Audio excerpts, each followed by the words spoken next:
Bismillahirrahmanirrahim. Alhamdulillahirabbil alamin.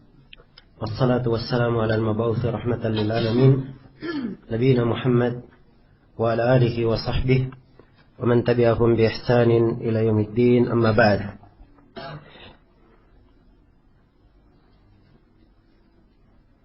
Baik, ini sesi yang ke-8 dari pembahasan kita mengkaji kitab Ushulus Sunnah karya Imam Ahli Sunnah Ahmad ibn Muhammad ibn Hanbal rahimahullahu ta'ala.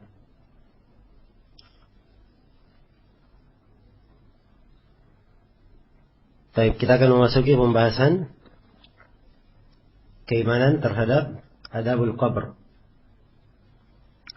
Berkata penulis rahimahullahu ta'ala,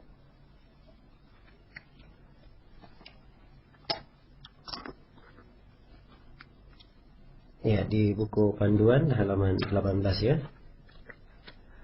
Beliau berkata, wal imanu bi adabil qabr wa anna hadhihi al ummata tuftanu fi quburiha wa tus'alu anil imani wal islami wa man rabbuhu wa man nabiyuhu wa ya'tihi munkarun wa nakir kaifa sya'a wa kaifa arad wal imanu bihi wat tasdiqu bihi.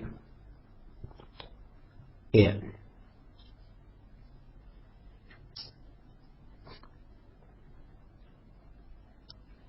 Baik. Kata beliau rahimahullah, dan dari as-sunnah lazimah, sunnah yang wajib, adalah beriman kepada akan adanya adab qabr. Ini wawunya ma'tuf ya kepada as-sunnah lazimah. Sebagaimana yang telah dimaklumi di awal pembahasan, Imam Ahmad mulai menerangkan masail dengan menyebutkan sunnah lazimah, sunnah yang mesti diyakini. Siapa yang tidak meyakini satu darinya, maka dia tidak dihitung dari ahli sunnah. Dari hal yang wajib diyakini adalah keimanan akan adanya adabul qabr, adab kubur. Iya.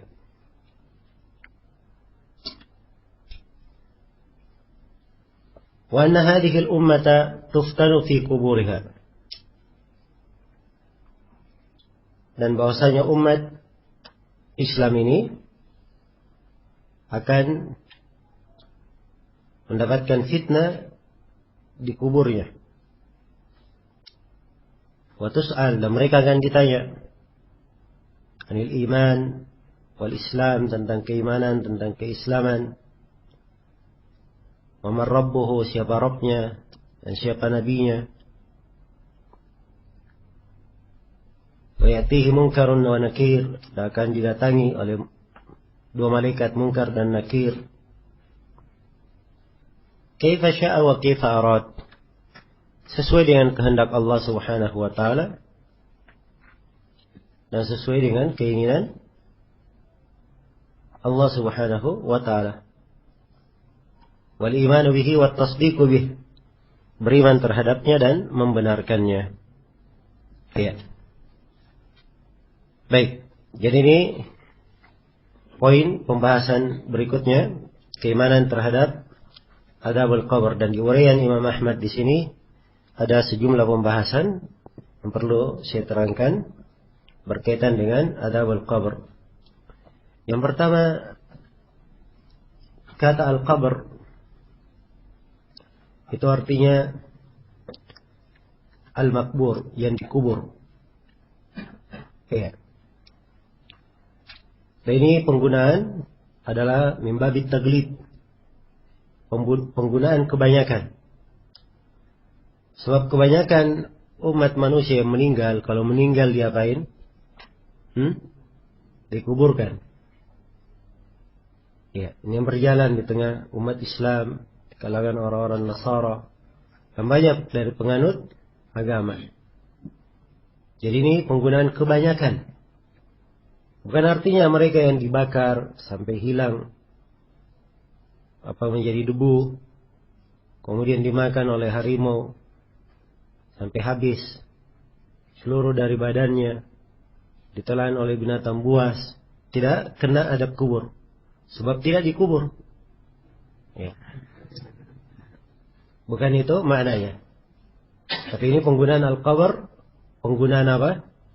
At-taglid, karena memang kebanyakan orang seperti ini. Ya. Karena itu kadang dibahasakan dengan bahasa al-barzakh.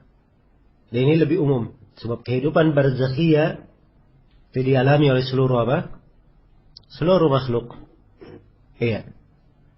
Yang hilang jasadnya pun tidak akan lepas dari perhitungan tersebut. Karena itu di dalam hadits Abu Sa'id Al-Khudri dalam riwayat Bukhari dan Muslim tentang kisah seorang yang akan meninggal atau seorang yang menyadari bahwa dirinya sudah melihat tanda-tanda ajalnya dekat, dia berpesan kepada anak-anaknya, kalau saya meninggal nanti bakarlah jasad saya, kemudian lemparkan ke laut sebagiannya, lemparkan ke bumi sebagiannya. Ya. Maksudnya debunya dilemparkan sebagiannya ke laut, sebagiannya kemana? Ke bumi.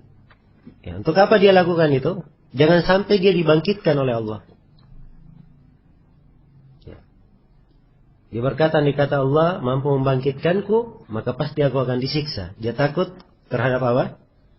Dosa-dosanya. Tapi orang ini jahil akan kemampuan Allah. Tidak mengerti. Ya, dan ini ucapan dia ucapkan. Andai kata Allah mampu, ini ucapan kekafiran sebenarnya. Ya. Tapi diberi udzur karena apa? Kejahilannya. Begitu dia meninggal, anak-anaknya ternyata berbakti kepada orang tuanya. Tanda petik ya. Ya. Dibakar betul orang tuanya ini sampai menjadi debu, sebagiannya dilempar ke laut, sebagiannya dilempar ke bumi.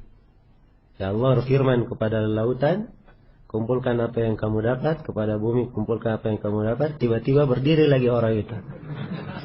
Ya. Allah bertanya kepadanya, apa yang menyebabkan kamu melakukan hal itu? Maka dia berkata, aku takut kepada siksaanmu wahai Rabbku. Maka ia pun diampuni oleh Allah Subhanahu wa taala. Diperhatikan ini enggak dikubur, tapi tetap ada apa? Ya, perhitungan tetap ada. Iya. Baik. Jadi ini penggunaan adabul qabr. Kata al-qabr ini min babit taglid. Penggunaan kebanyakan.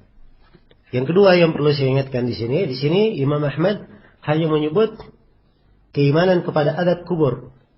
Ya, muncul pertanyaan, memang di kubur cuma ada siksaan saja. Kenikmatan di kubur tidak ada. Hah? Ya, ini juga perlu diterangkan. Ya. Sebab banyak dari ahlul bidah, mereka tidak mengingkari apa? Kenikmatan di kubur. Ya. Tapi banyak dari mereka mengingkari adab di kuburan. Ya, karena itu diisyaratkan oleh Imam Ahmad hanya adab saja, bukan artinya tidak ada kenikmatan di kubur. Sebab di kuburan ada yang mendapat kenikmatan dan ada yang mendapat apa? Adab. Ada yang diselamatkan dan ada yang kena siksaan dan kengerian di alam kubur tersebut. Iya. Baik. Kemudian yang ketiga, keimanan terhadap adanya adabul qabr. Ini adalah suatu keyakinan agung di dalam Islam, ditunjukkan oleh dalil dari Al-Quran dan dari hadits Rasulullah sallallahu alaihi wasallam dan disepakati oleh para ulama, tidak ada silang pendapat. Adapun dari Al-Quranul Karim banyak sekali dalil yang menunjukkan tentang hal tersebut. Ya, ada 8 ayat lebih, mungkin sampai 10 ayat. Iya, kalau dipaparkan semuanya. Di antara ayat-ayat yang sangat jelas sekali menunjukkan adanya adabul qabr atau kehidupan di kubur adalah firman Allah Subhanahu wa taala di surah Al-Mu'minun, hatta idza jaa ahadahumul maut qala rabbi irji'un la'alli a'malu salihan fima tarakt kalla innaha kalimatun huwa qailuha wa min waraihim barzakhun ila yaumi yub'atsun. Allah firman, sampai ketika salah seorang dari mereka didatangi oleh kematian. Ya, maksudnya ajalnya sudah datang, sudah dijemput oleh al-maut. Maka ia pun berkata, wahai Rabbku, kembalikanlah aku. Ia minta dikembalikan. Dan inilah keberadaan setiap insan yang keluar ruhnya dari jasadnya. Siapapun dia, mukmin maupun kafir, salih maupun fajir. Tiap kali jasadnya, tiap kali ruhnya keluar dari jasadnya, pasti dia menyesal. Yang salih menyesal, kenapa dia tidak beramal lebih baik lagi?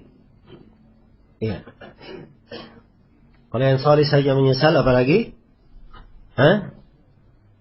Orang yang memang tidak salih, baik kalau dia kafir, waliyadzubillah. Maka ia pun berkata, irji'uni, wahai Rabbku, kembalikanlah aku. La'alli a'malu salihan fima tarakt, supaya aku beramal salih pada apa yang aku dulu telah tinggalkan. Iya. Sudah luput. Ya. Dan penyesalan yang seperti ini tidak ada gunanya. Sudah berlalu waktunya. Karena itu hendaknya kita bersyukur kepada Allah, masih diberi nikmat kesehatan, nikmat kesempatan, digunakan dengan baik untuk bertobat kepadanya, mempersiapkan amalan-amalan untuk menghadap kepada Allah Subhanahu wa ta'ala. Iya. Kalla, kemudian Allah berfirman, kalla, sekali-sekali tidak. Innaha kalimatun huwa qailuha. Sungguhnya kalimat itu, kalimat dia saja mengucapkannya. Wa min waraihim barzakhun, di belakang mereka ada alam barzakh. Ila yaumi yub'atsun, hingga hari kebangkitan. Diperhatikan ini, ruhnya sudah keluar. Dan dikatakan di belakangnya ada alam barzakh. Alam barzakh ini di mana? Apakah kehidupan akhirat? Jawabannya bukan. Iya, karena di akhir ayat dikatakan hingga hari kebangkitan. Iya. Jadi hari kebangkitan lain lagi, alam barzakh lain lagi. Kalau di dunia tentunya bukan. Ini ruhnya sudah apa? Sudah keluar dari jasadnya. Nah, inilah kehidupan di alam kubur, alam barzakh. Iya. Dalil yang kedua adalah firman Allah Subhanahu wa taala, ya, di surah Ghafir, ya, tentang pengikut Firaun. Wa haqa bi ali fir'auna su'ul adab. Kemudian di kelanjutan ayat dikatakan, "An-naru yu'raduna 'alaiha guduwan wa 'ashiyya wa yawma taqumus sa'a adkhilu ala fir'auna ashaddal 'adab."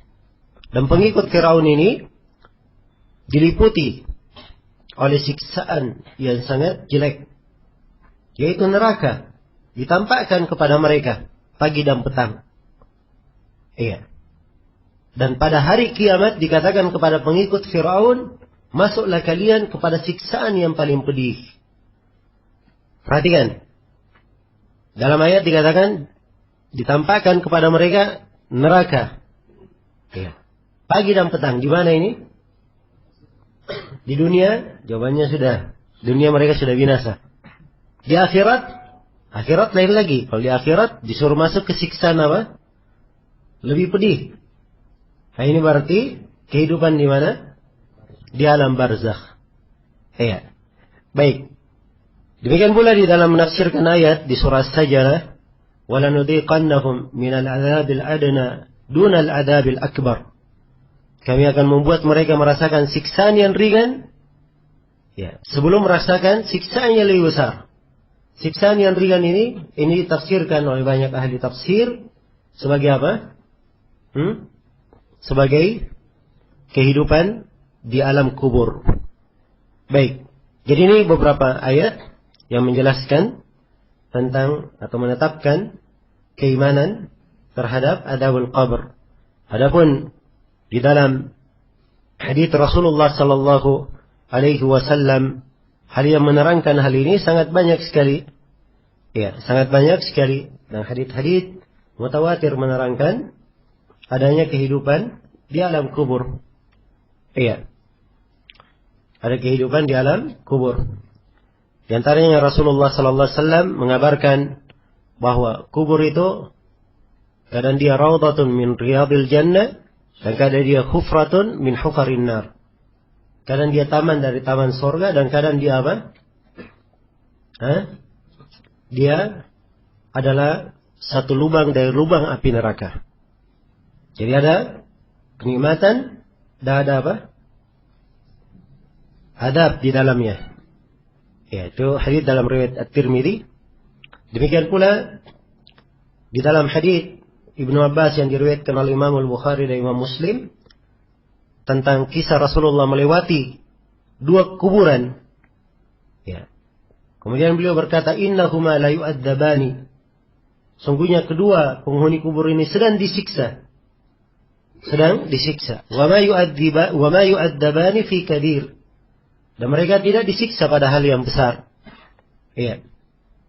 Dan disebutkan dari dosa yang mereka lakukan, dosa namimah dan dosa tidak apa? Berbersih ketika membuang hajat. Dan maksudnya di sini tidak besar, itu dosa besar ya, namimah. Tapi maksudnya mereka memandang ini dosa apa?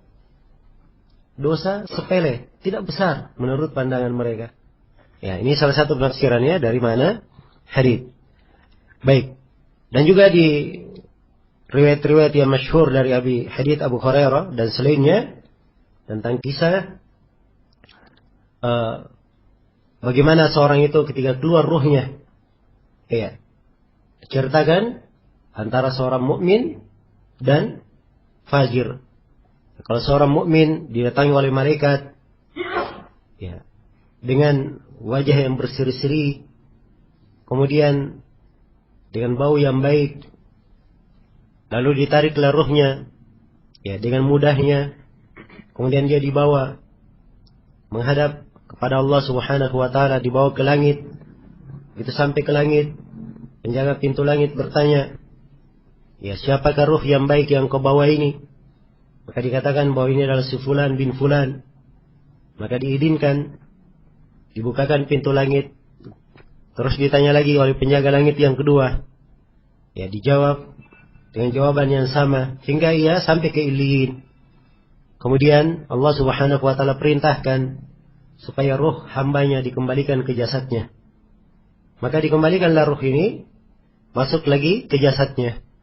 Begitu ia berada di jasadnya, ia didatangi oleh Munkar dan Nakir. Kemudian keduanya bertanya dengan 3 pertanyaan yang akan kita sebutkan.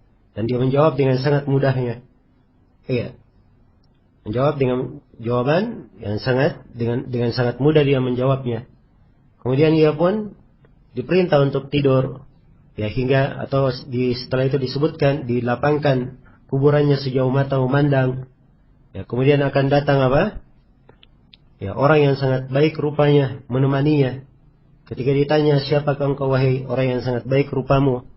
Maka dikatakan kepadanya, aku adalah amalan solehmu semenjak engkau hidup. Maka tidurlah engkau hingga hari kebangkitan. Lalu dibukakan untuknya celah dari sorga. Ini seorang mukmin. Tapi seorang yang fajir, ada beberapa riwayat ya, ada fajir, ada fasik, ada fajir, ada munafik, dan ada kafir. Nah, kalau didatangi oleh malaikat dengan muka yang bengis, ya bau yang tidak enak. Kemudian dicabut ruhnya dengan sangat kerasnya. Lalu ia dibawa ke langit. Maka penjaga langit bertanya, siapakah ruh yang busuk ini? Maka dikatakan dia adalah si fulan bin fulan. Ya, kemudian diperintah supaya dilemparkan roh tersebut kembali ke mana? Ke jasadnya, tidak diterima di langit. Iya. Maka ia pun dilempar, tersungkur masuk ke jasadnya. Ya, masuk ke jasadnya. Perhatikan ya, rohnya dicabut dan rohnya semuanya kembali ke mana? Ke jasad. Di 2 riwayat, mukmin maupun kafir. Iya. Hanya di Indonesia saja yang ada istilah kalau sudah meninggal rohnya pergi balas dendam. Gentayangan. Ya. Ini dari kerusakannya di apa? Di masyarakat kita. Sampai anak-anak kecil dari kecilnya memang terdidik seperti itu. Apalagi kalau dia gemar nonton televisi, naudzubillah. Habis sudah. Keyakinannya dari kecil sudah habis apa? Keyakinannya. Nah, baik.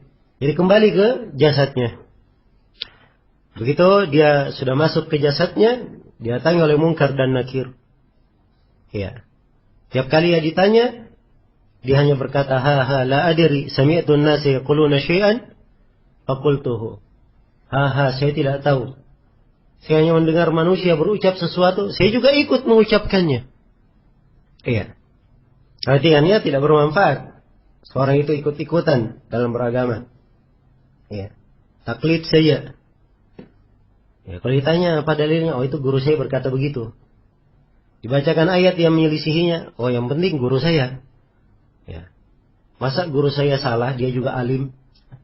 Ya. Ini kebiasaan ikut-ikutan yang seperti ini akan berbuah penyesalan pada hari kiamat. Ya. Allah mengingatkan dalam Al-Quran, wa yawma ya'addu adh-dhalimu ala yadayhi yaqulu ya laitani ittakhadtu ma'ar rasuli sabila. Ya wailata laitani lam attakhidh fulanan khalila. Laqad adallani 'ani adh-dhikri ba'da idh ja'ani wa kana asy-syaitanu lil insani khadula.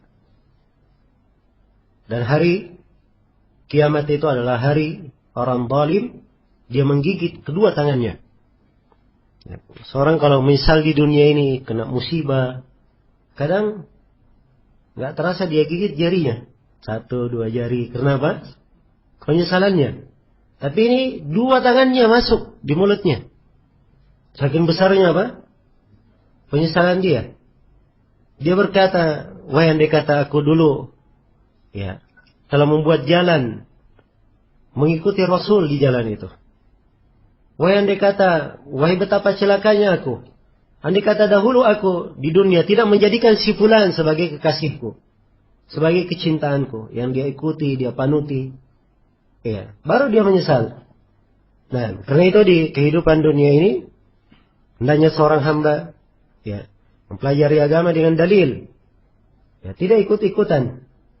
Dan apa yang dia dengarkan dari penuturan agama, hendaknya dia ketahui dalilnya.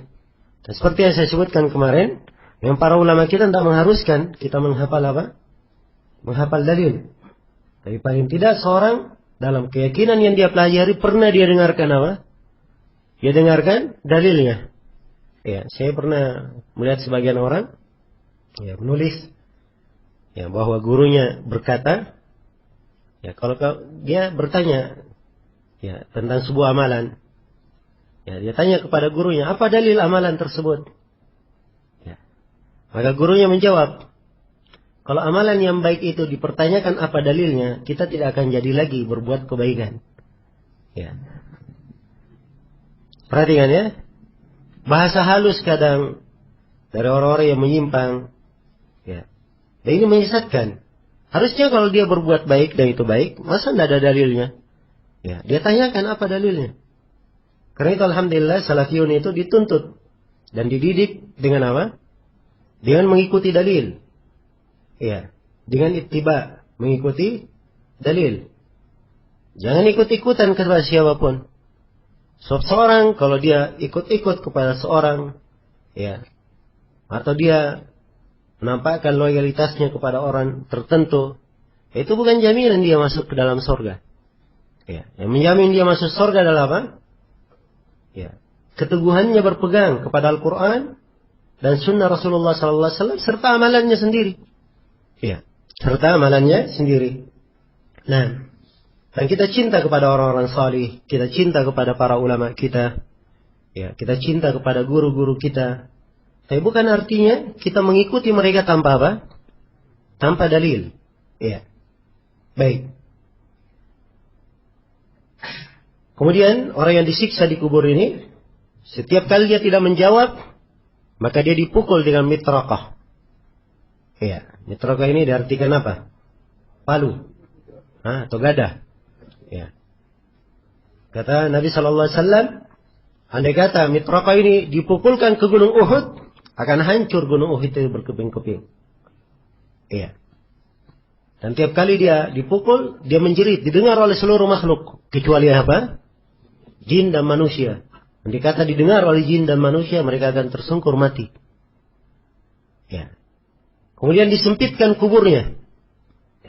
Sampai menghimpitnya dan mencerai-beraikan tulang belulangnya. Mencerai-beraikan tulang belulangnya. Dan memang di sebagian tafsir ayat, dan ini juga kalau di pendalilan dipakai oleh sebagian ulama untuk menetapkan adanya adab kubur. Itu firman Allah Subhanahu wa taala, iya. "Wa man a'rada an dzikri fa inna lahu ma'isyatan dhanka wa nahsyuruhu yaumal qiyamati a'ma." Barang siapa yang berpaling dari mengingat kepadaku, maka untuknya kehidupan yang sempit. Kehidupan yang sempit ini salah satu dari penafsiran di kalangan ulama adalah kesempitan di alam kubur. Iya. Dan ini telah ditegaskan oleh Abu Ismail. Ya. Abu Bakar al-Ismaili rahimahullahu taala di dalam kitabnya I'tiqad Ahli Sunnah wal Jamaah. Ya. Dan banyak dari ulama tafsir menafsirkan seperti apa yang beliau sebutkan. Ya, seperti apa yang beliau sebutkan. Kayak ini di antara bentuk-bentuk kehidupan di alam kubur. Kemudian dibukakan untuknya celah dari neraka. Iya. Datang orang yang sangat buruk rupanya. Menemaninya, dia bertanya, "Siapakah engkau?" Dia berkata, "Aku adalah amalan burukmu di dunia." Ya, nasallallahu as-salama wal afiyah. Baik, maka ini dari antara hadits-hadits yang menjelaskan tentang apa? Tentang kehidupan di alam kubur. Ya, adapun kesepakatan ulama, tidak ada silang pendapat di kalangan para ulama dalam hal ini. Ya. Dari uraian yang saya sebutkan tadi, tampaknya kejahilan, ya, ahlul bidah yang mengingkari adanya apa? Adabul qabr. Sehingga hari ini kita masih mendengar, ya, dari kalangan Hizbut Tahrir, yang mereka ini menganut dari pemahaman apa? Mu'tazilah. Di antara mereka mengingkari tentang hal ini. Dan mereka anggap haditsnya adalah hadits apa? Hadits ahad. Haditsnya adalah hadits ahad. Ya, katanya tidak dalil yang menunjukkan dari Al-Quran. Dan ini kejahilan dari banyak sisi. Sudah kita terangkan. Penetapan kehidupan dalam kubur, dalilnya dari mana? Al-Quran juga ada. Dari hadits, bukan hadits ahad. Haditsnya mutawatir. Al-Baihaqi punya buku khusus. Tentang apa? Kehidupan di alam kubur. Ya, demikian pula seingat saya Abu Amr Ad-Dani, beliau punya buku khusus tentang hal itu. Haditsnya bukan hadits ahad. Ya, maka ini jahil namanya, kejahilan. Sudah jahil, kuadrat pangkat 2. Ya. Baik. Kemudian di sini dikatakan oleh Imam Ahmad rahimahullahu taala, "Wa anna hadhihi al-ummata tuftanu fi kuburiha." Sungguhnya umat ini difitnah, diuji di kuburnya. Iya. Itu di antara ujian-ujian yang kita sebutkan itu tadi. Ya. Baik. Wa tus'al 'anil imani wal islami wa man rabbuhu wa man nabihu, dan ditanya dia tentang iman, tentang Islam, tentang siapa Rabbnya, siapa nabinya. Ya, di sini ada 2 pembahasan ya. Pembahasan yang pertama, apakah adab kubur ini hanya berkaitan dengan umat Islam saja atau berkaitan juga dengan umat-umat sebelum kita? Ya, jawabannya ini juga berkaitan dengan umat sebelum kita. Buktinya hadits Ibnu Abbas bahwa Nabi melalui 2 kuburan, yaitu kuburan umat sebelum umat Islam. Jelasnya? Maka ucapan Imam Ahmad di sini, "Wa hadhil ummah," dan umat ini diuji di kuburnya, itu bukan artinya umat Islam saja. Ya, tapi ini penegasan saja untuk kita umat Islam supaya kita apa? Lebih sadar merenungi hal ini. Kemudian yang kedua, berkaitan dengan apa yang ditanyakan. Apa yang ditanyakan di dalam kubur? Ada 3 pertanyaan.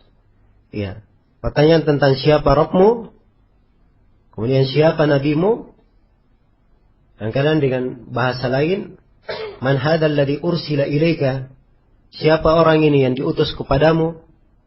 Ya, dan pertanyaan siapa Atau apa agamamu? Ini 3 pertanyaan. Iya. Adapun tentang Nabi, setiap umat ditanya tentang nabinya masing-masing. Ditanya tentang nabinya masing-masing. Iya. Jadi ini 3 pertanyaan yang ditanyakan di dalam kuburan. Dan pertanyaan ini hanya mampu dijawab oleh seorang hamba. Kemudahannya di dalam menjawabnya. Iya. Ini tergantung pada apa? Pada pemahaman dia terhadap apa yang ditanyakan. Sejauh mana dia mempelajarinya dan sejauh mana dia mengamalkannya. Iya. Perhatikan tadi ya jawaban orang itu. Ha la adri. Sami'tu an-nasa yaquluna syai'an faqultuhu. Saya tidak tahu. Saya hanya mendengarkan manusia berucap seperti itu. Saya juga ikut mengucapkannya. Tidak bermanfaat ucapan itu. Dia dengar-dengar tidak bermanfaat. Iya. Dia tidak mampu mengucapkannya. Tidak mampu mengucapkannya. Ya. Maka ini 3 masail, 3 pertanyaan di alam kubur. Wajib dipelajari ya. Wajib untuk dipelajari. Ya. Dan cara mempelajarinya kita perlu mengenal siapa Rabb kita. Siapa Allah Subhanahu wa Ta'ala. Apa kewajiban kita terhadapnya. Ya. Apa makna berislam kepada Allah. Apa makna beribadah kepada Allah. Dari kewajiban yang wajib kita pelajari. Kemudian kita wajib mengetahui ya, siapa Nabi kita, Nabi Muhammad sallallahu alaihi wasallam. Ya.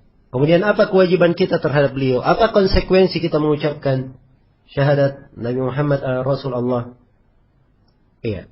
Kemudian yang ketiga berkaitan dengan apa? Agama Islam. Ya. Kita wajib mengenal dari agama kita dan ada kewajiban-kewajiban yang sifatnya fardu ain.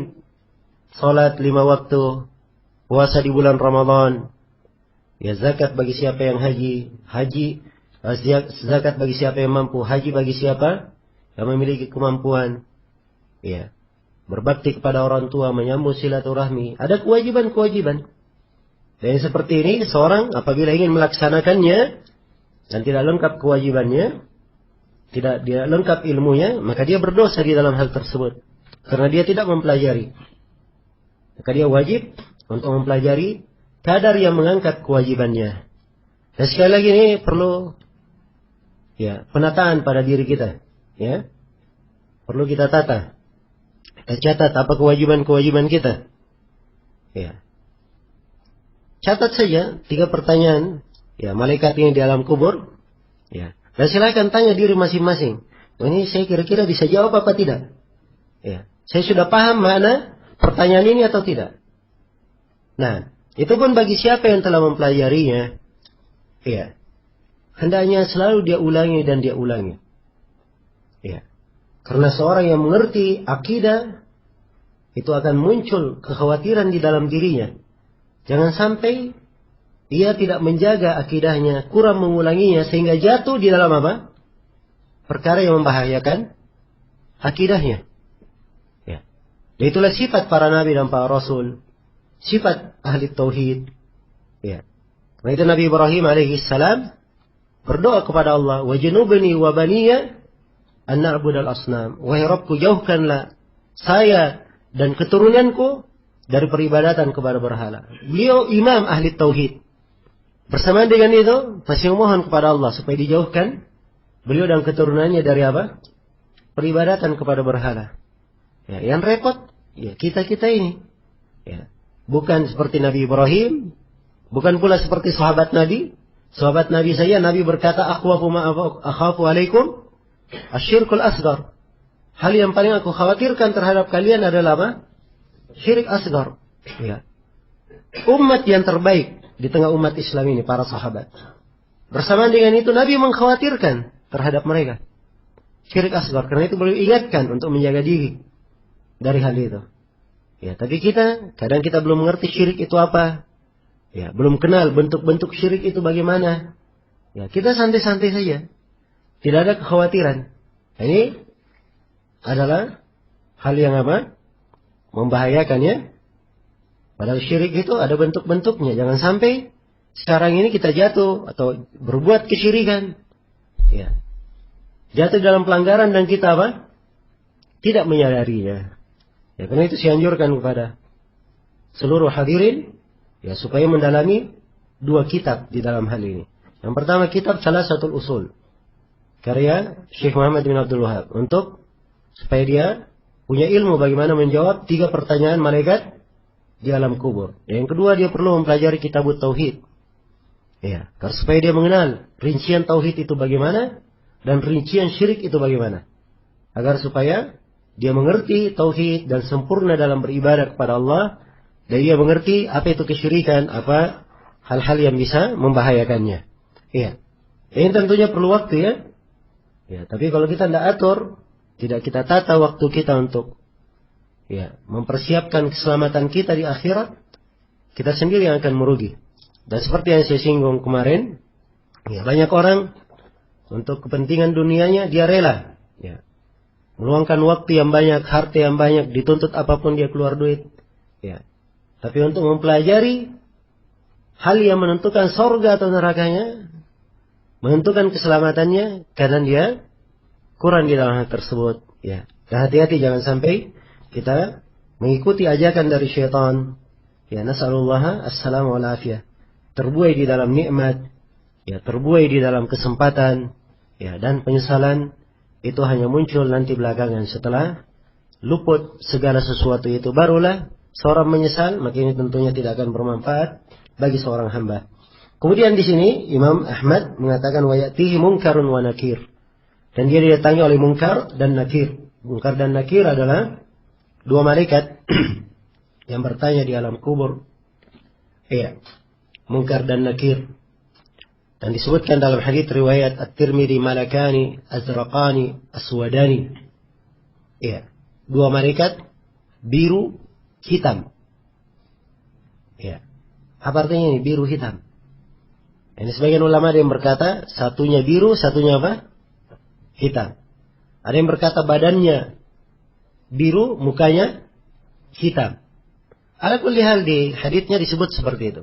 2 malaikat biru hitam. Jadi ada birunya ada hitamnya. Tidak tahu bagaimana ya hakikatnya. Baik. Jadi 2 nama malaikat, Munkar dan Nakir. Munkar dan Nakir. Inilah yang memfitnah di kubur, bertanya di kuburan. Ya. Dan disebutkannya sifat-sifat Munkar dan Nakir. Ya, di sebagian riwayat disebutkan bagaimana suaranya. Ya, memang dari mendengar suara Munkar dan Nakir saja, orang yang tidak punya keimanan, tidak mungkin dia bisa menjawab. Iya. Karena itu, sekali lagi, keimanan dan tauhid, serta akidah yang benar, itulah yang menguatkan seorang hamba. Kemarin saya sudah bacakan ayat ya. Yuthabbitullahu alladhina amanu bilqawli tsabit fil hayatid dunya wa fil akhirah. Allah mengukuhkan orang-orang yang beriman dengan ucapan yang tsabit, dengan kalimat la ilaha illallah, di kehidupan dunia dan di kehidupan akhirat. Di kehidupan akhirat masuk di dalamnya kehidupan di mana? Di alam kubur. Sebab kuburan kata Nabi sallallahu alaihi wasallam, awwalu manazilil akhirah. Adalah awal persinggahan negeri akhirat. Ya, dan inilah yang menjadi sebab ya disebutkannya pembahasan tentang keimanan kepada adab kubur ini di buku-buku akidah, sebab ini masuk dalam rangkaian keimanan kepada apa? Keimanan kepada hari akhirat. Kemudian dikatakan di sini oleh Imam Ahmad, kaifa syaa Allah wa kaifa arad, sesuai dengan kehendak Allah Subhanahu wa taala dan apa yang diinginkan oleh Allah Subhanahu wa taala. Maksudnya kita imani hal tersebut sebagaimana datangnya di dalam hadits-hadits, apa yang diterangkan di ayat Al-Qur'an tentang kehidupan di alam kubur. Kita imani tentang hal itu. Wal imanu wat tasdiqu bihi, beriman dan membenarkannya. Baik, sekira kadar ini cukup ya untuk pembahasan adab kubur. Kemudian berikutnya tentang pembahasan syafaat. Iya. Berkata Imam Ahmad rahimahullahu taala, wal imanu bi syafa'atin nabiy sallallahu alaihi wasallam wa bi qaumin yakhrujuna minan nar ba'da mahtaraqu wa saru fahma fayu'maru bihim ala nahrin على باب الجنة كما جاء الأثر كيف شاء الله وكما شاء إنما هو الإيمان به والتصديق به. Baik, Kata beliau rahimahullah,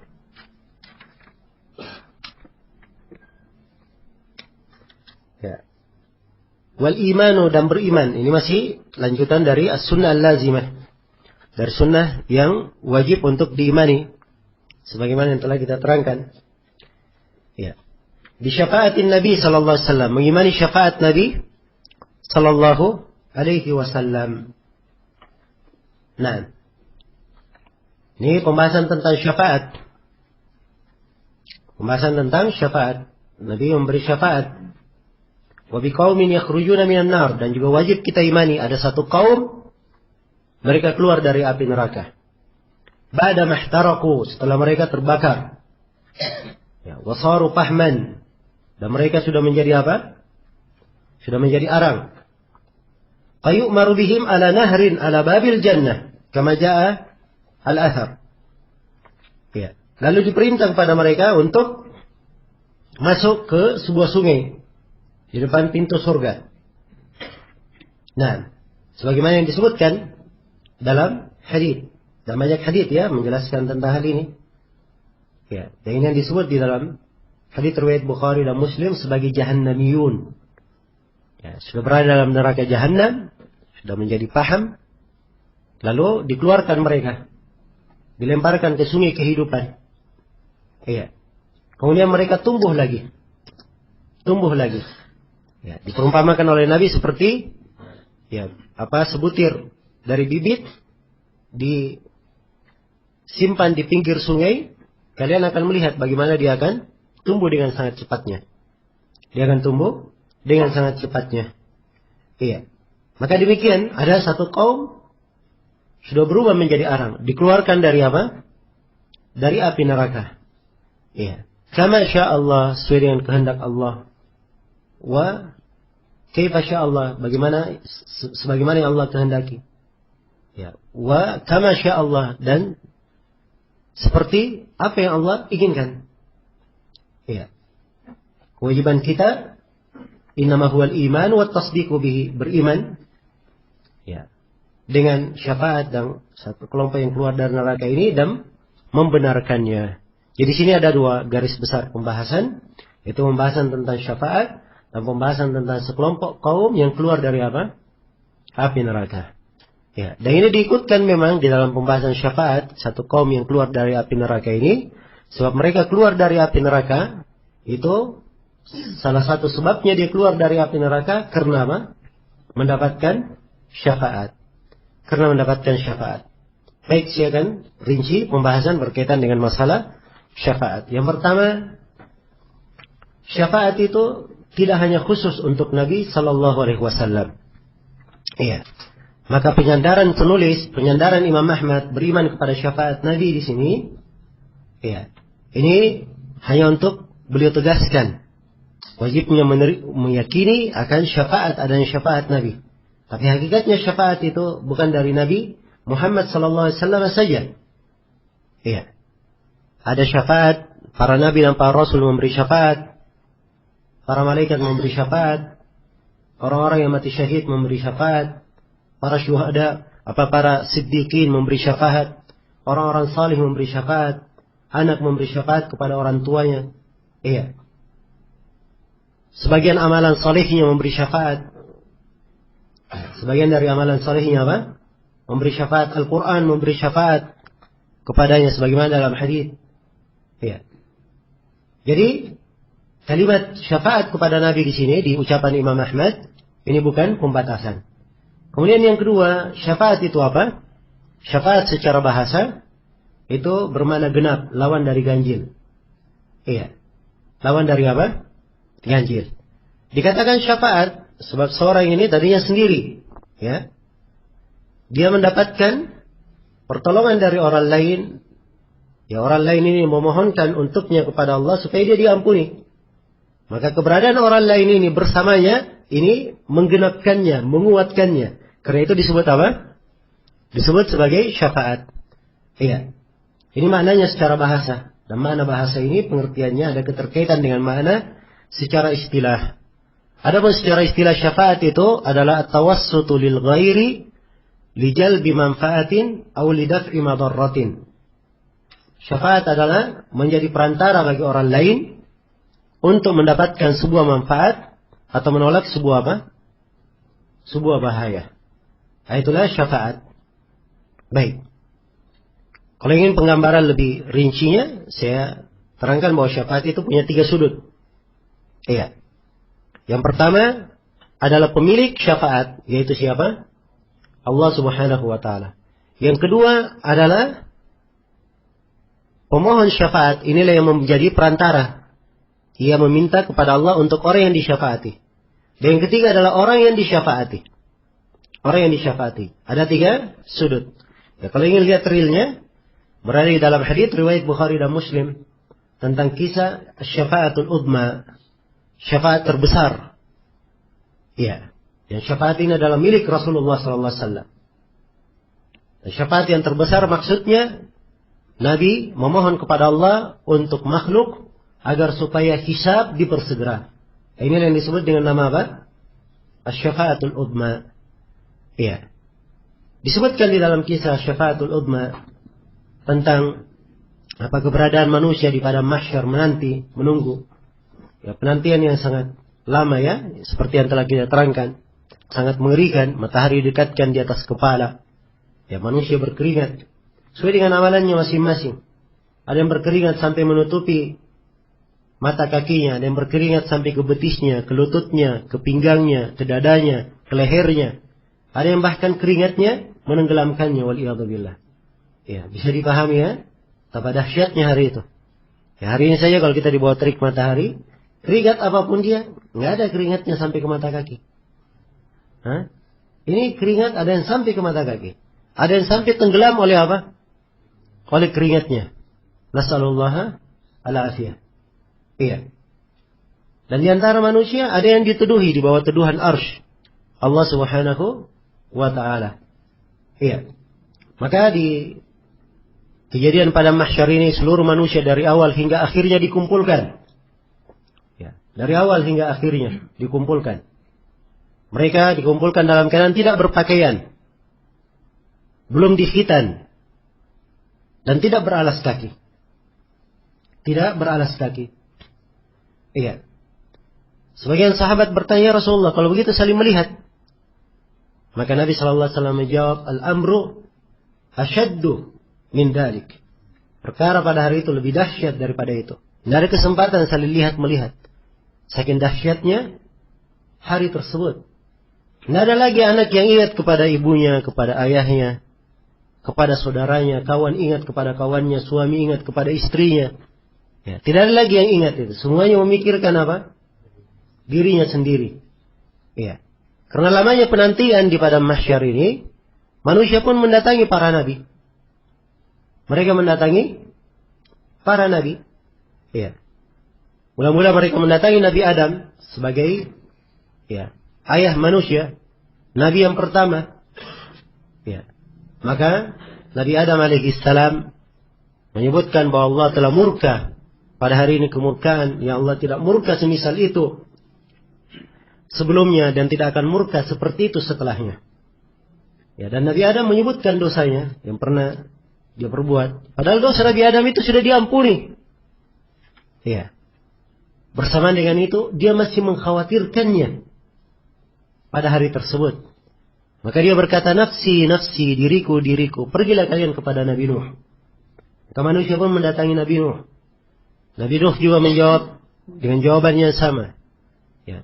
Mereka pun mendatangi para nabi yang lainnya. Mendatangi Nabi Musa, Nabi Ibrahim, Nabi Isa. Ya. Dan akhirnya mereka mendatangi Nabi Muhammad sallallahu alaihi wasallam. Maka Nabi Muhammad berkata, ana laha, ana laha. Akulah memang yang diberi syafaat itu. Akulah memang yang diberi syafaat tersebut. Maka berdirilah Rasulullah sallallahu alaihi wasallam. Kemudian beliau bersungkur sujud di bawah arsy Allah Subhanahu wa taala. Dan beliau memuji Allah Subhanahu wa taala dengan mahamid, pujian-pujian. Iya. Yang kata Nabi sallallahu alaihi wasallam, dibukakan untukku pujian-pujian yang sebelumnya beliau belum pernah mengetahuinya. Ya. Dan pujian-pujian itu kata Nabi, aku belum bisa mengucapkannya pada hari ini. Iya. Pujian-pujian yang agung. Ya, perhatikan ya. Syafaat, beliau tidak langsung memohon syafaat.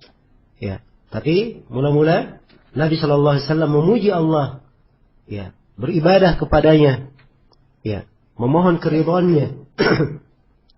Hingga Allah Subhanahu Wa Taala berfirman, ya, ya Muhammad irfa ra'sak, wahai Muhammad angkatlah kepalamu, wasal tu'ta, apa wakul yusma, berucaplah akan didengar ucapanmu, wasal tu'ta, mintalah engkau akan diberi, washfa' tushaffa, dan mintalah syafaat engkau akan diberi syafaat tersebut.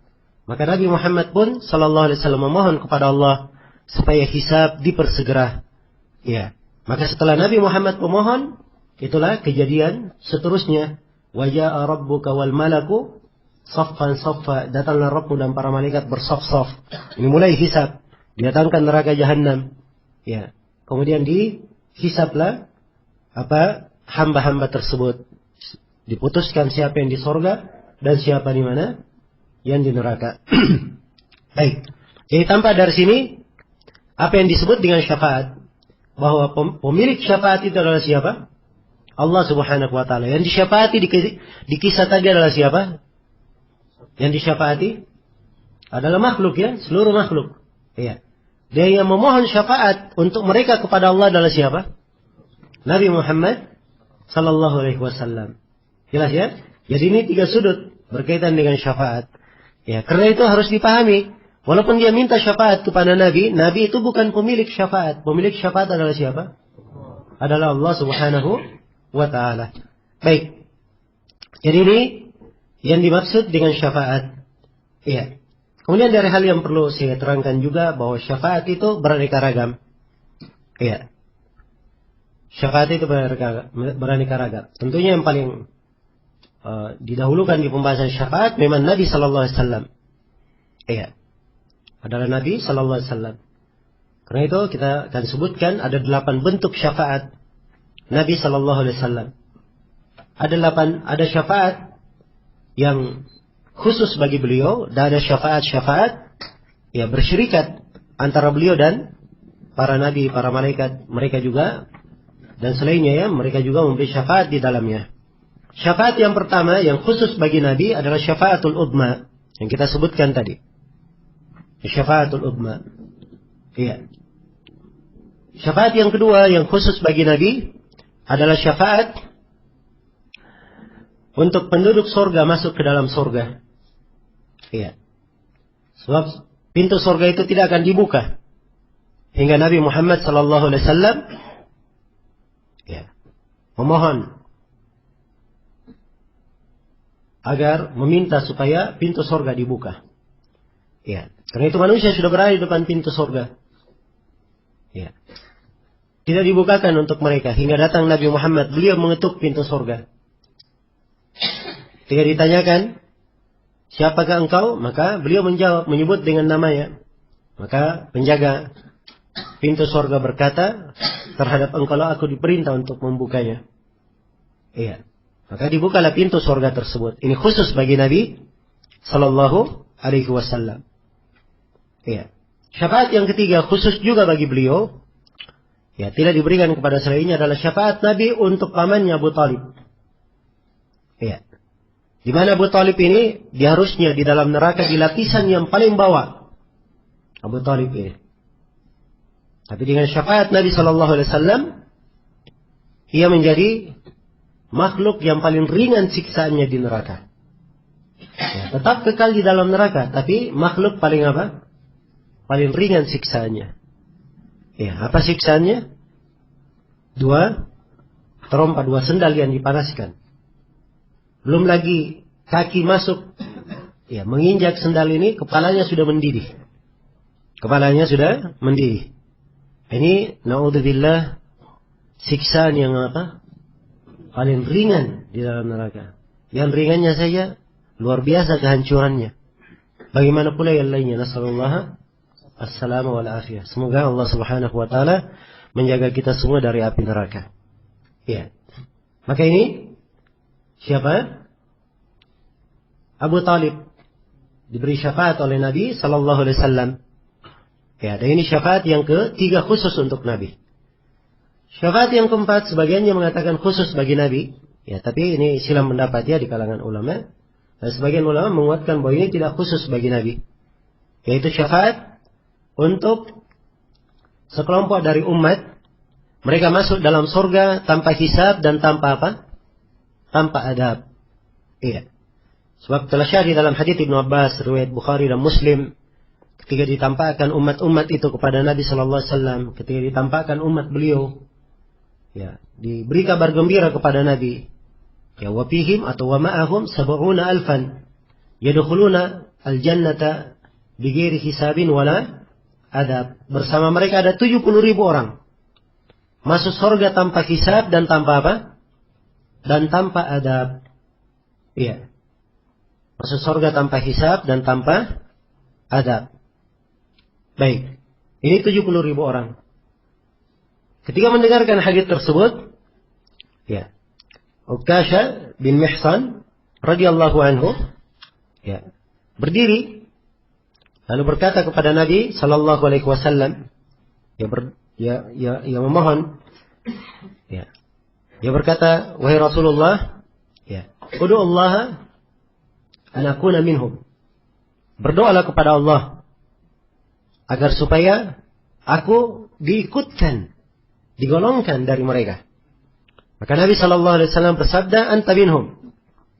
Ya, engkau dari apa? Dari mereka. Ini syafaat ya dari Nabi sallallahu alaihi wasallam untuk siapa? Ukasha bin Mihsan radhiyallahu anhu. Iya. Maka berdiri orang yang kedua lagi. Dia berkata, ya Rasulullah, ya, doakan saya supaya saya termasuk dari mereka. Kata Nabi sallallahu alaihi wasallam, sabaqaka biha Ukasha. Ukasha telah mendahului engkau. Ya. Nah, ini dari keindahan jawaban Nabi ya. Nabi tidak berkata, oh kamu tidak. Ya, tapi beliau berkata, Ukasha telah apa? Telah mendahuluimu. Ya, sebab kalau dijawab lagi, engkau termasuk dari mereka, mungkin akan berdiri lagi yang lain, berdiri lagi yang lain. Semuanya apa? Ya, minta di dalam hal tersebut. Ya, baik. Maka ini dari keindahannya Rasulullah sallallahu alaihi wasallam, ya, di dalam mendidik umatnya.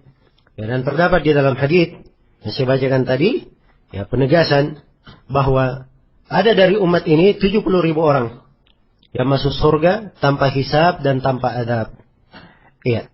Dan telah syah dan valid dari Rasulullah sallallahu alaihi wasallam, beliau menerangkan bahwa ada tambahan, ya, di dalam hal ini. Ada tambahan, yaitu dari hadits Abu Umamah Al-Bahili radhiyallahu anhu, di mana Rasulullah sallallahu alaihi wasallam bersabda, wa'adani Rabbi subhanahu ayyudkhilal jannata min ummati 70,000 la hisab alaihim wala adab ma'a kulli 1,000 70,000 wa 3 hasayat min hasayati Rabbi azza wa jal. Ya, kata Rasulullah sallallahu alaihi wasallam, Rabbku subhanahu telah menjanjikan kepadaku, iya, untuk memasukkan 70.000 dari umatku ke dalam surga tanpa hisab dan tanpa adab terhadap mereka. Iya. Bersama dengan 70.000 itu, setiap 1.000-nya, atau bersama dengan setiap 1.000 dimasukkan lagi 70.000. Dimasukkan 70.000. Dan 3 kali cidukan dari cidukan Allah Azza wa Jalla. Iya, 3 hasayat. Baik. Ini kemuliaan tambahannya, ya, 70.000. Disebut dalam hadis Ibnu Abbas. Di hadis Abu Umamah disebutkan tambahan bersama dari 70.000 ini, setiap 1.000-nya ditambah lagi berapa? 70.000. Ya, jadi jumlahnya semua berapa? Ya, 70.000 bagi 1.000 dikali 70.000, 4.900.000. Ya. Ya, hitung aja kalau tidak percaya. Baik. Yang 4.900.000. Ya. Kemudian ditambah lagi dengan 3 cidukan dari Allah Subhanahu wa taala, diambil dari yang berada dari manusia ini, yang terambil ini, yang terciduk ini, itulah yang apa? Yang dimasukkan juga ke dalam surga tanpa hisab dan tanpa ada tambahannya. Jadi luas sekali rahmat Allah Subhanahu wa taala. Nah, baik. Jadi ini syafaat yang keberapa ini? Syafaat yang keempat. Baik, syafaat yang ke 5 adalah syafaat untuk penduduk sorga, ya, sehingga derajatnya di sorga lebih ditinggikan. Derajatnya di sorga lebih ditinggikan. Dan ini dalilnya adalah hadits riwayat Bukhari dan Muslim tentang kisah Abu Salamah radhiyallahu anhu ketika meninggal. Nabi sallallahu alaihi wasallam mendoakannya, Allahumma ighfir li Abi Salamah warfa' darajatahu fil mahdiyyin. Allahumma ighfir lana wa lahu ya rabbal alamin. Allahumma qsah lahu fi qabri wa nawwir lahu fihi. Kata beliau berdoa, ya Allah, ampunilah Abu Salamah. Tinggikanlah derajatnya di Al-Mahdiyin. Di mana? Di sorga. Ya. Tinggikan derajatnya di Al-Mahdiyin, di sorga kelak. Ya Allah, ampunilah kami dan Abu Salamah, wahai Rabbul Alamin. Ya Allah, lapangkanlah dia di dalam kuburnya. Perhatikan ya permohonan Nabi. Dilapangkan di mana? Di kuburnya. Dan ya Allah, cahayakanlah, berilah cahaya untuknya di dalam kuburnya. Ini doa Nabi untuk Abu Salamah radhiyallahu anhu. Iya. Karena itu, kata para ulama, ini adalah bentuk dari syafaat. Bentuk dari syafaat. Dan dimaklumi bahwa surga itu bertingkat-tingkat ya. Ya. Di sebagian tingkatan surga saja, antara 2 tingkatannya itu 100 derajat. 100 derajat. Mungkin ada sebagian orang di tingkatan bawah, dengan syafaat, dia lebih naik lagi tingkatannya. Iya. Baik, ini yang keberapa? Yang kelima. Kemudian syafaat yang ke-6 adalah satu kaum yang seimbang antara kebaikan dan kejelekannya. Seimbang antara kebaikan dan kejelekannya. Dan mereka menjadi ashabul araf. Berada di araf antara surga dan neraka. Maka dengan syafaat Allah subhanahu wa ta'ala memasukkannya kemana? Ke dalam surga. Ini syafaat yang keberapa? Yang ke-6. Syafaat yang ke-7, sebagian ulama ada yang menghitung 7 ini cuma 1, dan sebagian ulama ada yang menghitungnya menjadi 2. Ya, kita hitung 2 saja supaya menjadi 7 dan 8, supaya lebih detail. Ya. Yang ke-7 adalah syafaat, yang ke-7 dan ke-8, judul utamanya, judul globalnya adalah apa? Ya, syafaat untuk pelaku dosa besar. Dan pelaku dosa besar ini terbagi 2. Ada pelaku dosa besar, ya, dihitung dari kebaikannya dan dosanya lebih besar. Dosanya lebih besar. Maka orang yang seperti ini, ya, tentunya arahnya kemana? Ke neraka. Tapi dengan syafaat ia diampuni. Ya, kemudian dimasukkan ke dalam surga. Tidak jadi masuk apa? Tidak jadi masuk neraka, tapi dimasukkan ke surga dengan syafaat. Dan yang kedua dari pelaku dosa besar, dan ini yang ke-8, kalau urutan kita dari awal, yang ke-8 adalah orang yang pelaku dosa besar yang sudah masuk dalam neraka. Sudah di dalam neraka. Maka dengan syafaat dia dikeluarkan dari neraka. Kemudian dimasukkan kemana? Ke dalam surga. Nah, ini untuk 2 yang terakhir ini, inilah yang diingkari oleh ahlul bid'ah dari kalangan al-wa'idiyah, dari kalangan orang-orang khawarij dan apa? Mu'tazilah. Iya. Sebab ini tidak masuk akal di kepala orang-orang khawarij dan kepala orang-orang Mu'tazilah. Mereka punya kaidah bahwa pelaku dosa besar itu kekal di mana? Di dalam neraka. Iya, tidak ada istilah bahwa pelaku dosa besar dapat syafaat. Jelas ya? Karena itu mereka menolak 2 jenis syafaat ini. Dan ini adalah pendapat yang batil. Ucapan mereka adalah ucapan yang apa? Yang batil. Karena Rasulullah sallallahu alaihi wasallam telah bersabda, "Syafaati li ahli al-kaba'ir min ummati." Syafaatku aku berikan kepada pelaku dosa besar dari umatku. Iya. Baik. Jadi dengan ini selesai sudah saya uraikan 8 bentuk syafaat. 8 bentuk ini diterangkan oleh Ibnu Abil Iz dalam Syarah Al-Aqidah At-Tahawiyah, dan banyak dari ulama kita yang menerangkan buku-buku akidah menguraikan 8 jenis syafaat ini. Baik.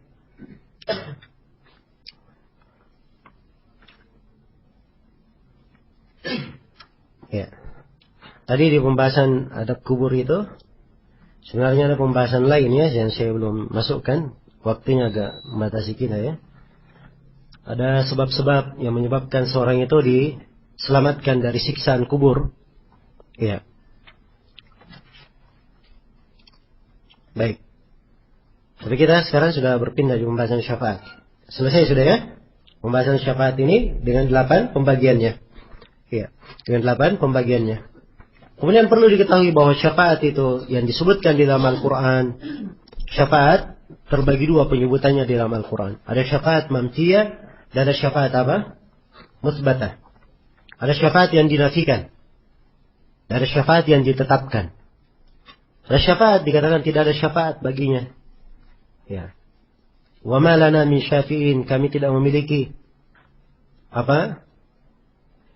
Orang-orang yang memberi syafaat. Wala tanfa'uhum syafa'atus syafi'in, dan tidak ada syafaat orang yang memberi syafaat, memberi manfaat untuknya. Iya. Ya ayyuhalladzina amanu anfiqu mimma razaqnakum min qabli an ya'tiya yawmun la bay'un fihi wala khullatu wala syafa'ah. Wahai orang-orang yang beriman, berinfakkanlah kalian dengan rezeki yang kalian berikan, rezeki yang kami berikan kepada kalian. Sebelum datang suatu hari, ya, tidak ada lagi kecintaan. Ya. Tidak lagi jual beli, tidak lagi kasih sayang, dan tidak lagi apa? Syafaat, dinafikan, tidak ada syafaat. Nah, syafaat yang dinafikan ini syafaat untuk kaum musyrikin. Syafaat untuk orang-orang yang tidak bertauhid. Ya, adapun orang-orang yang bertauhid, ada syafaat diterangkan di dalam Al-Quran. Ya, man dalladhi yashfa'u 'indahu illa bi'idnih. Tidak ada yang memberi syafaat di sisinya kecuali dengan izin Allah Subhanahu wa taala. Wa kam min malakin fis samawati la tughni syafa'atuhum syai'an illa min ba'di an ya'dana Allahu liman yasha'u wa yarda. Betapa banyak dari para malaikat di langit, ya, syafaat mereka itu tidak bermanfaat sama sekali. Tidak bermanfaat sama sekali kecuali setelah Allah memberi izin kepada siapa yang Allah kehendaki dan Allah memberi izin kepada siapa yang Allah ridhai. Iya. Nah.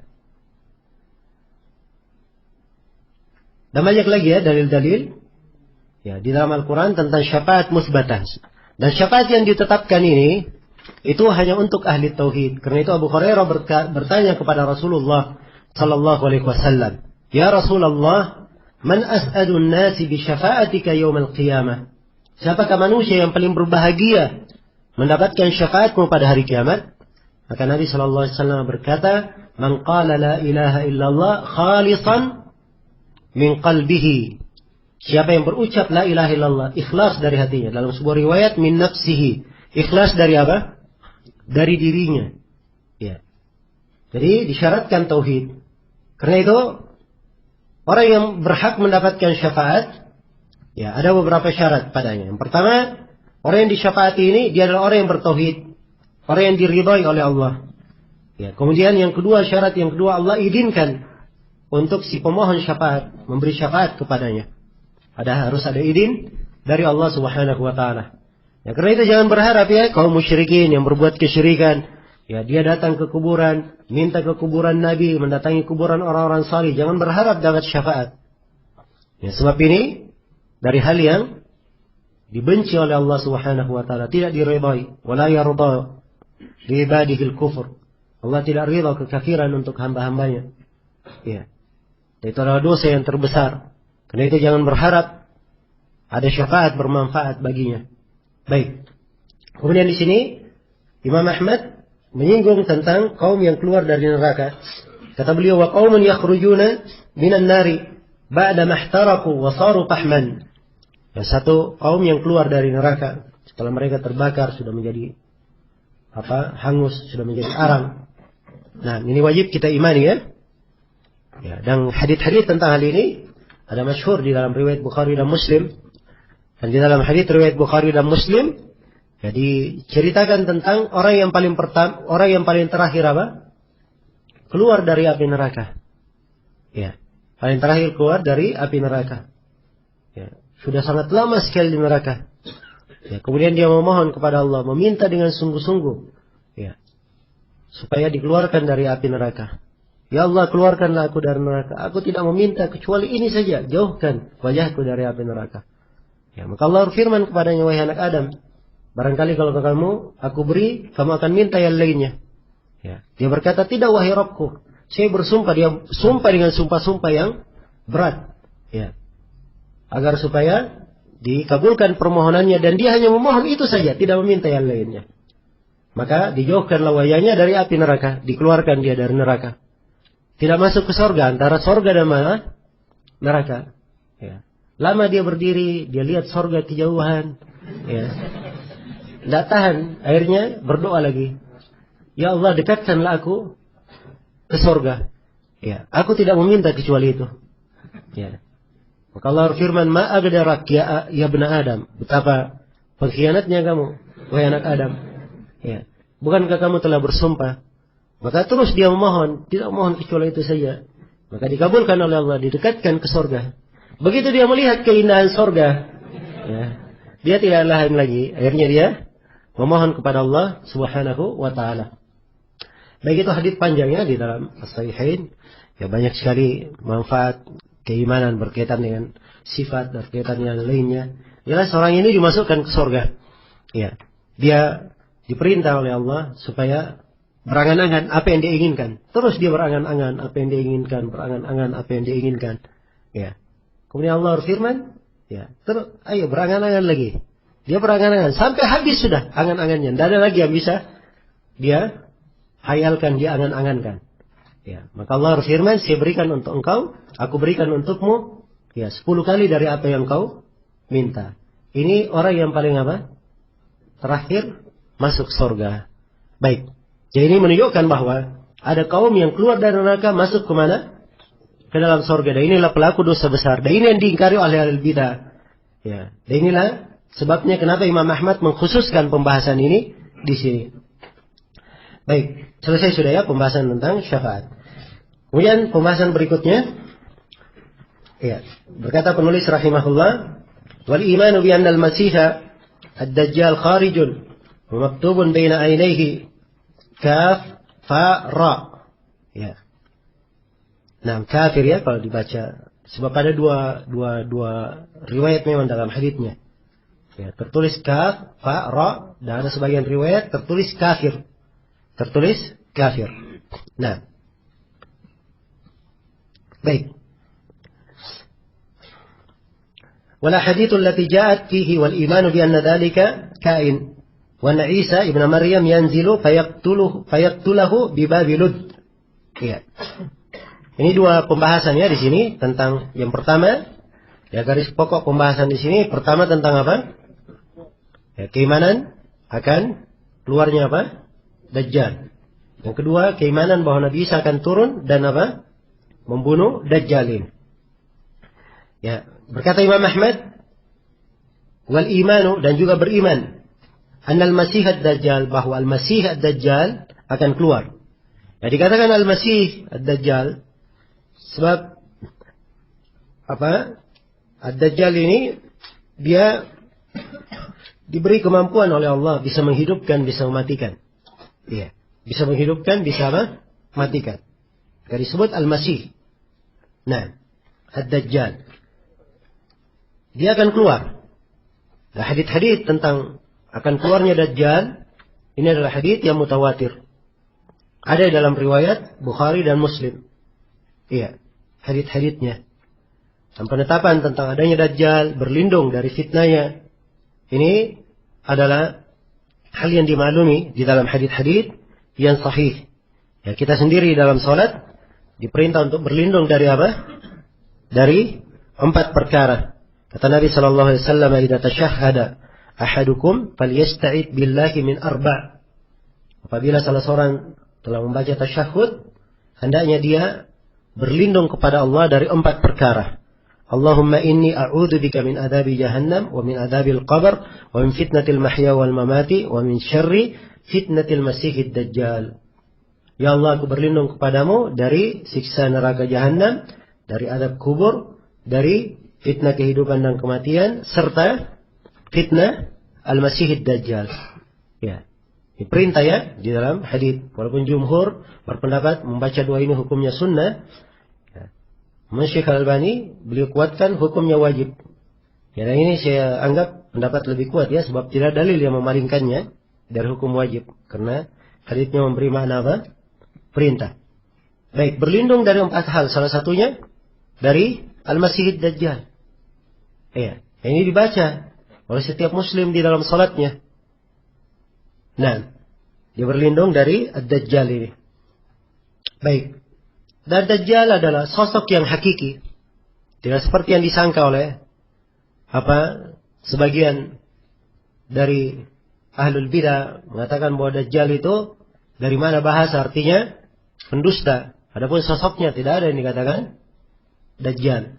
Ya. Ini adalah kedustaan terhadap syariat ya. Ya, kedustaan terhadap syariat. Sebab Ad-Dajjal ini adalah sosok hakiki. Dajjal adalah apa? Sosok yang hakiki. Ya. Disebutkan penggambarannya, sifatnya di dalam hadits-hadits. Ya, di dalam hadits Nawas bin Sam'an, ya, ketika dia cerita tentang kisah keislamannya, dan dulunya sebelumnya beliau adalah seorang Nasrani, ya, lalu terdampar di sebuah pulau. Ya, di tengah laut terdampar di sebuah pulau. Ya, kemudian mereka di kisahnya itu, ya panjang kisahnya, dia temui Dajjal. Ya, dilihat Dajjal terbelenggu tangannya dengan rantai di kepala. Ya, ini Dajjal, picok satu matanya. Nah, dia bertanya tentang berita Nabi Sallallahu Alaihi Wasallam. Maka kisah ini diceritakan kepada Nabi Sallallahu Alaihi Wasallam. Maka Nabi Sallallahu Alaihi Wasallam, saya tadi sebut Nawas bin Sam'an, Tamim bin Aus Ad-Dari ya, kisah Tamim bin Aus Ad-Dari.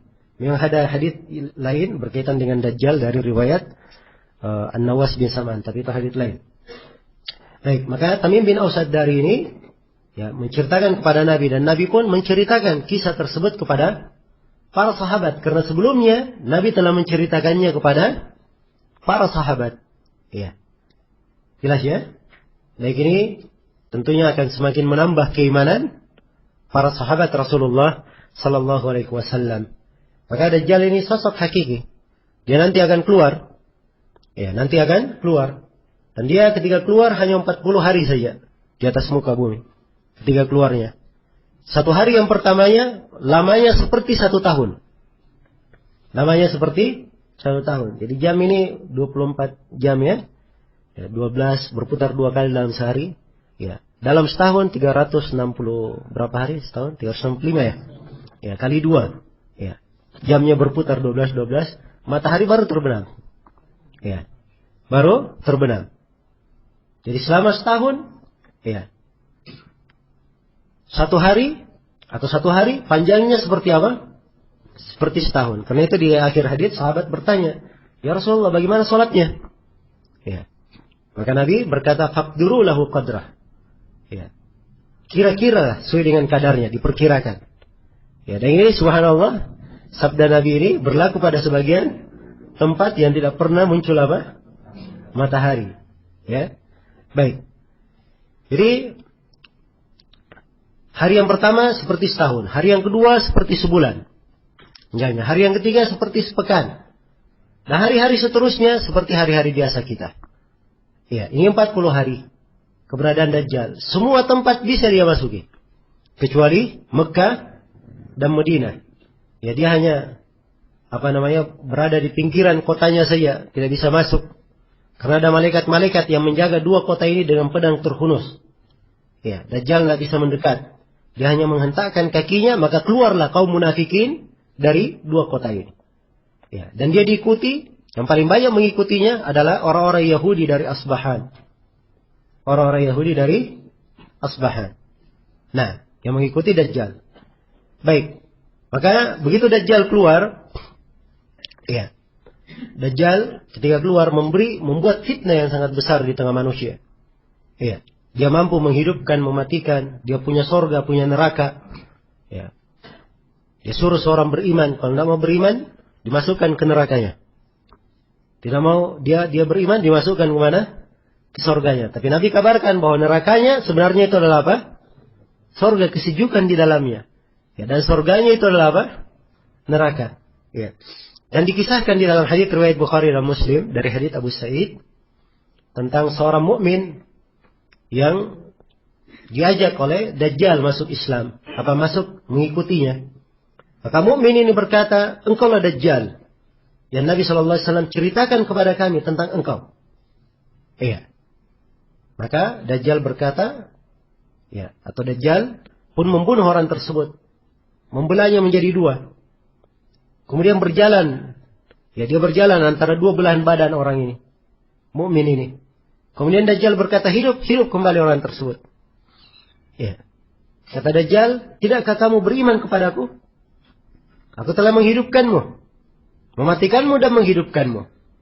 Mukmin ini berkata, aku lebih yakin lagi bahwa engkau adalah Dajjal yang dikabarkan oleh Rasulullah SAW. Maka Dajjal hendak membunuhnya, namun Dajjal tidak mampu lagi. Iya. Perhatikan ya.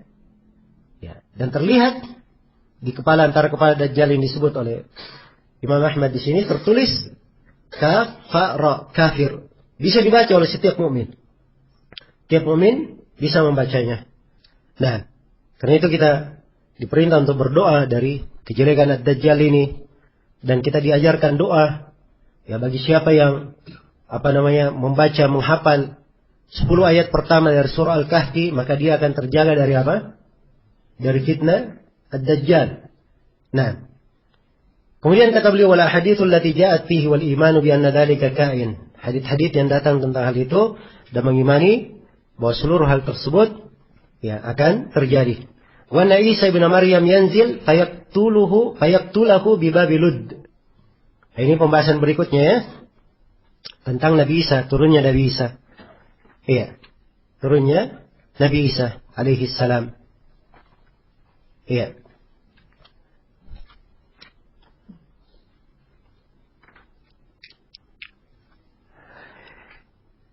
Dan ini tentunya berurut ya yang disebut oleh Imam Ahmad rahimahullahu taala.